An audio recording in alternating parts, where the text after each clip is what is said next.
Here's an example of how I would go about setting up a limiter at the very beginning of a mastering session. I have a track here by a gentleman named Latrell James, and the name of the song is Needs and Wants. It's very cool, and it's a great example for thinking about setting up a limiter because, as is true of most hip-hop and rhythmically driven genres, there's a very strong kick drum. So let me just play you a little bit of the track first, just so you get it in your ear.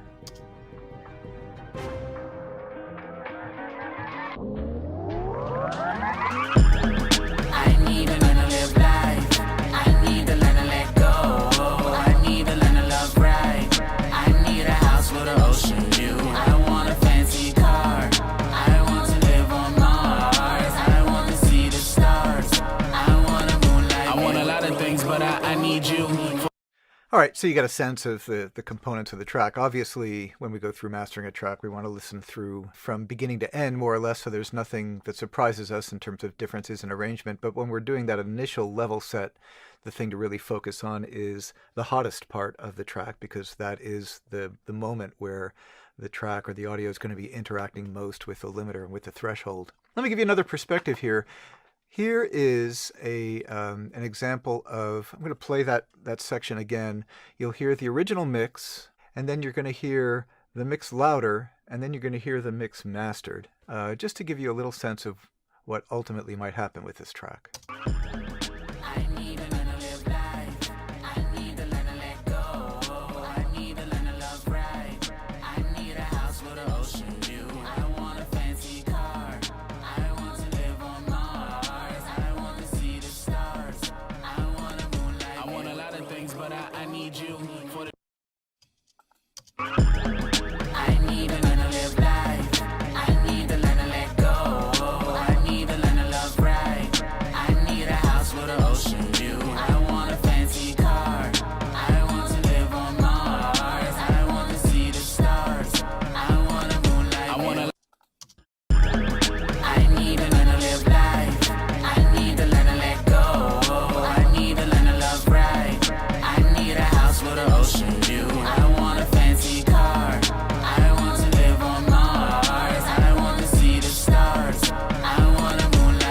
Now, if you happen to be watching the meter here and looking at the LUFS measurements, it just so happens that the mastered version at the hottest part of the tune landed at about -9. That's not a bad target if you want your average level across an entire track to end up at about -14. Just to illustrate how we get there, if you take a look at the meter there, we're going to be paying attention to these two measurements down here. We've got momentary LUFS, and we'll also be looking at short term.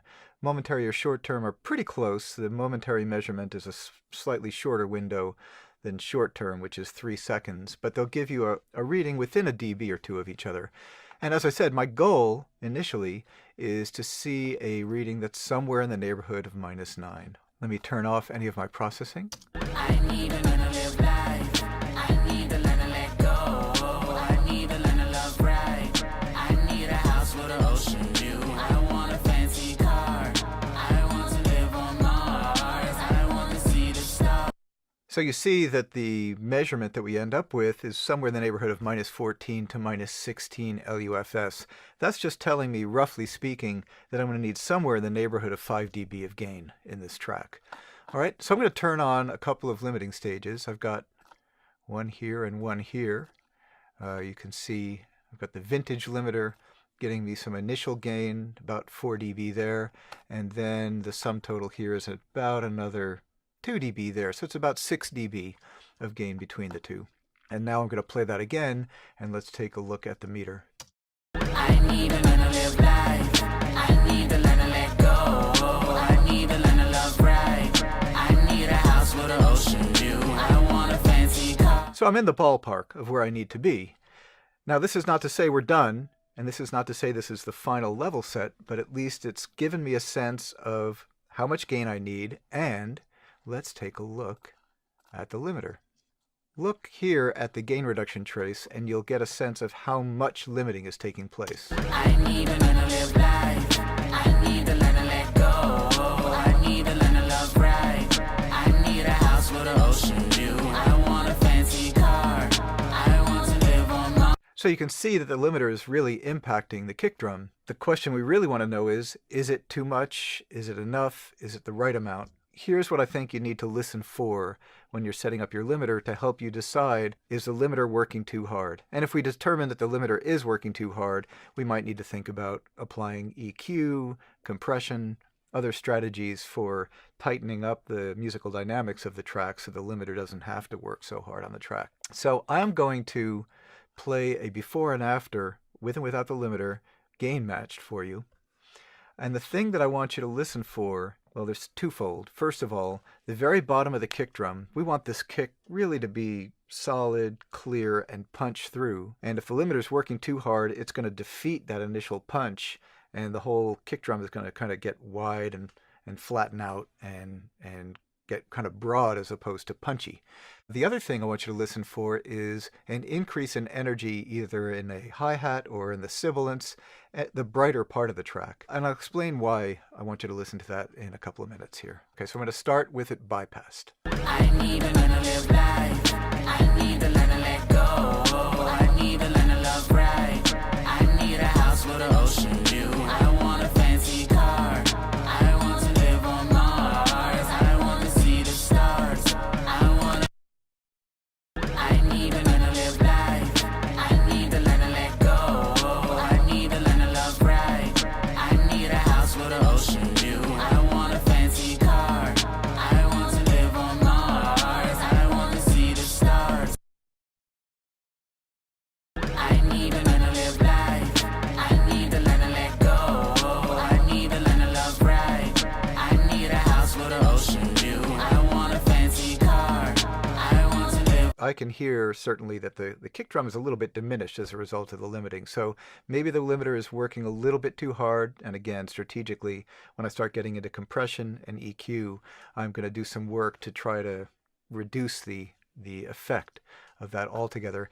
If that was a little subtle or a little hard for you to hear, I'd recommend you do your own experiments with your own tracks and exaggerate the effect of the limiter so that you can really hear very clearly how much is too much. But listen for those things.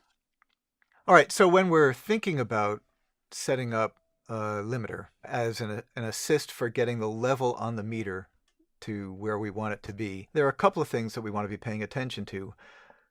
We certainly have a meter reading in LUFS that we can use to guide us, but we also have level in the air in the room, in the mastering room. As I alluded to, I think it was in episode 1 or 2 of these videos, there's a relationship that we rely on between playback level, the amount of signal coming from the speakers, and level on a meter to help us understand what the final mastered level of a track is.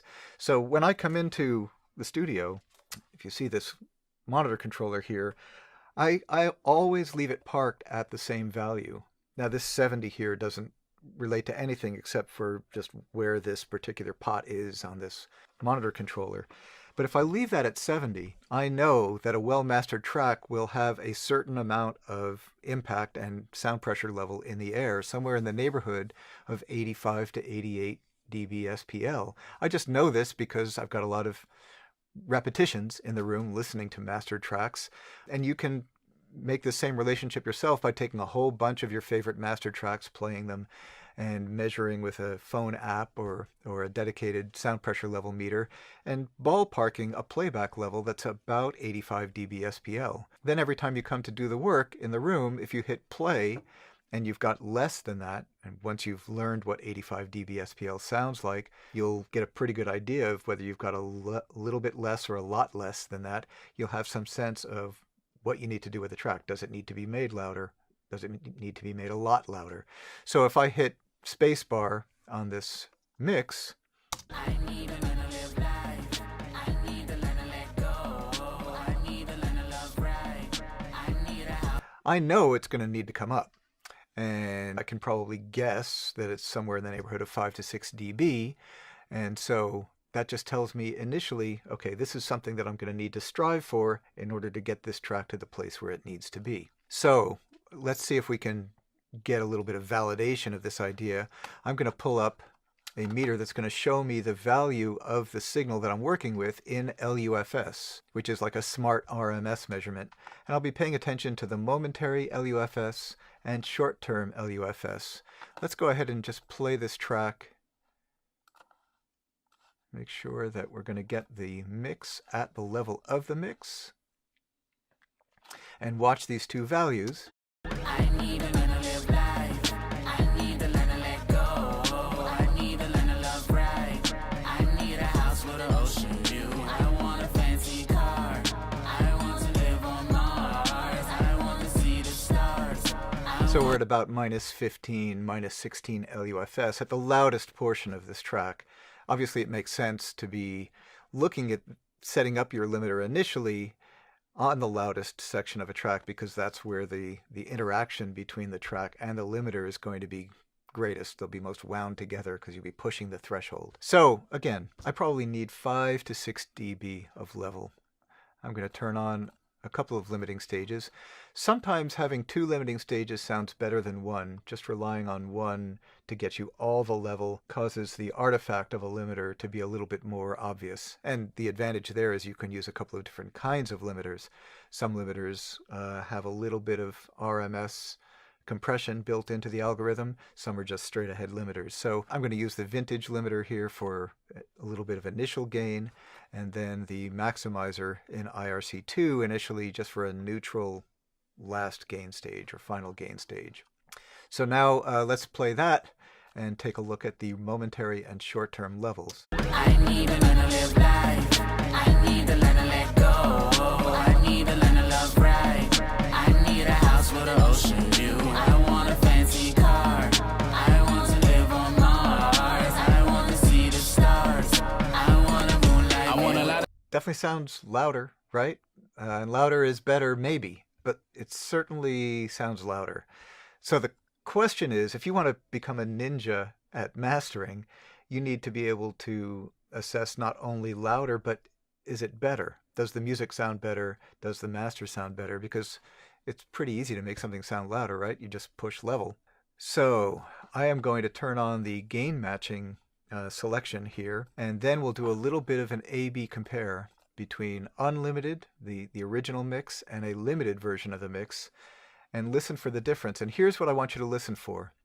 A limiter will absolutely interact with the low frequency transient most. So the first place the impact of the limiter is going to show up in what you hear is in the kick drum. If the limiter is working too hard, you'll hear the kick drum become a little non-specific, a little broad, a little pushed back. It's not a night and day kind of thing, but it's definitely a noticeable thing in terms of the impact of the track. The second thing that you'll hear, and this might come as a surprise, is you'll get a little bit more high frequency content. So listen to the sibilants, listen to the S's, listen to the hi-hat, anything that occupies high frequency energy, listen for that coming forward a little bit. If you get too much of that and too little of the kick, it's an indication that the limiter is working harder than maybe is ideal. I'll start with bypassed. I need to learn to live life. I need to learn to let go. I need to learn to love right.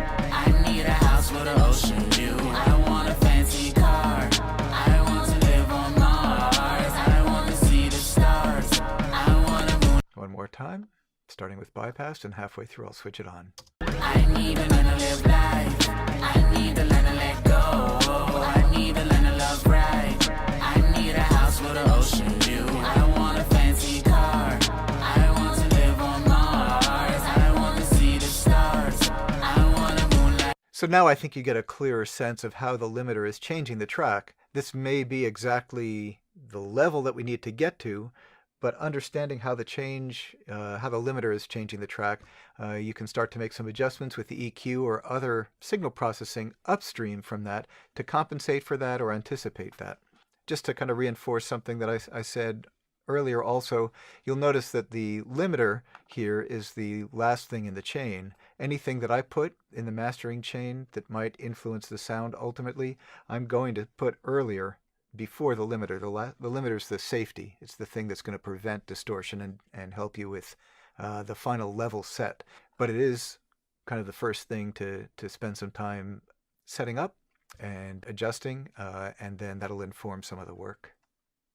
I've talked a little bit about the sound of limiters, or the way that they change the sound. I just want to give a small demonstration of really what that looks like and what that sounds like. We've got to start out by thinking a little bit about the spectrum of a typical track that's got drums and bass and whatever in it. If you take a look at the spectrogram, as I play this track, you will notice that the part of the spectrum that is highest, and by definition it's the part that will interact with the limiter most, is the low frequency component, usually somewhere in the neighborhood of 40 to 100 hertz. That's where your kick drum transient is rising highest above the rest of the track.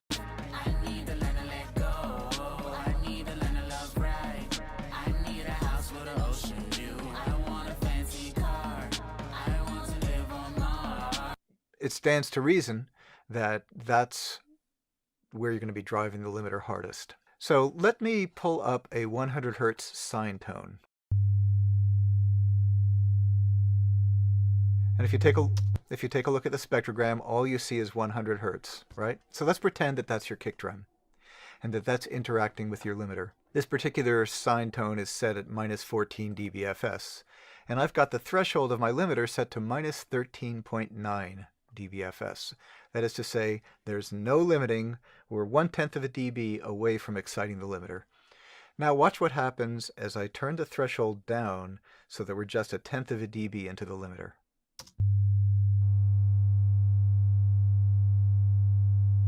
Lots and lots of harmonic information that's suddenly appearing that wasn't there before. This is a byproduct of using a limiter with a very fast release, or any compression circuit with a very fast release. And this is what attributes for that increase in high frequency energy that I was talking to you about earlier. So if I make the limiter release time slower, you'll see this distortion start to dissipate.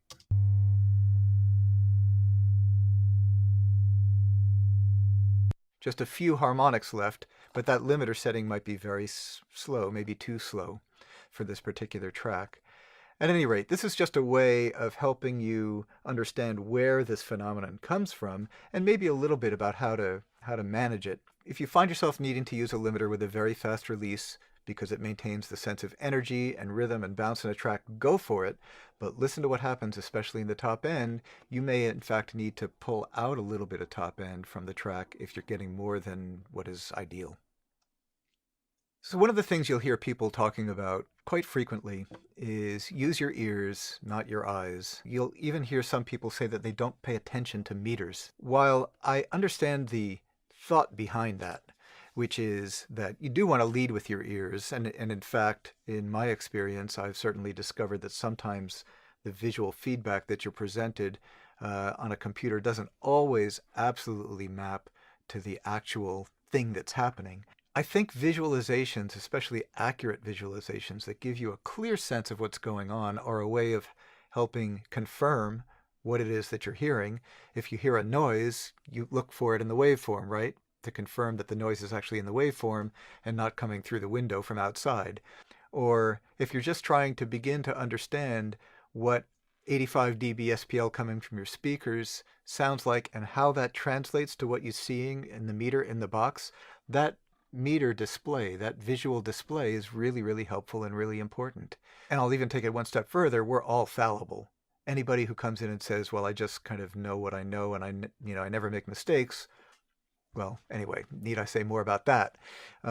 Sometimes the visual feedback is a way of guarding against that hubris, sort of thinking that we are always on top of it. So it's a safety. It's affirmation and confirmation and so on. So I will, every so often in the course of my session, even if I have a very clear sense of what's going on and where I want to go with something, I'll glance at my meter, I'll glance at the visualization just to make sure that I'm not missing some cue while I'm focusing here, that there isn't something over there that's going on that I better pay attention to. Thanks for watching Are You Listening? If you want to be notified about other episodes when they come out, subscribe to the YouTube channel and then you use the little bell icon. Feel free to go to the iZotope.com website. There are lots of educational materials there. There's the iZo sessions where you can download sound samples and experiment with them yourself. You can download a copy of Ozone, and I look forward to seeing you next time. Hope you find this useful.